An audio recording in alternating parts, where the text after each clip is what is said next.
les apparences physiques des Bako, c'est-à-dire des pygmées, sont le résultat de plusieurs malformations d'origine génétique issues des portes d'entrée.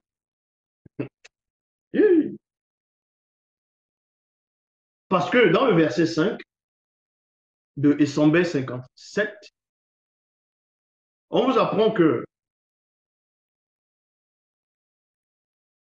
plusieurs descendants issus de la lignée de la génération des 450 prophètes de Nyungu et des 400 prophètes de Lemba, donc la déesse Lemba, à l'époque de Bé, donc Topeda Mundi, c'est ceux-là qui,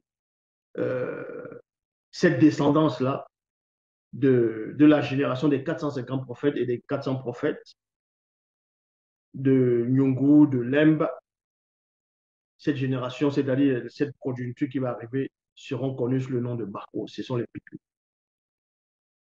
C'est-à-dire que la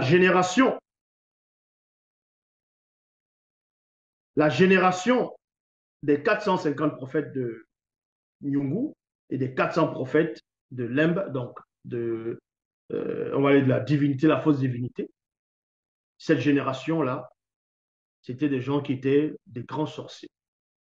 C'était des gens qui ils pratiquaient la sorcellerie ancienne. Il y avait aussi ce qu'on appelait la cohabitation occulte. Et ils se sont accouplés, on va dire, avec d'autres femmes qui étaient dans, dans, dans ces pratiques-là. Et c'est dans cette lignée, ça a donné naissance au Bako.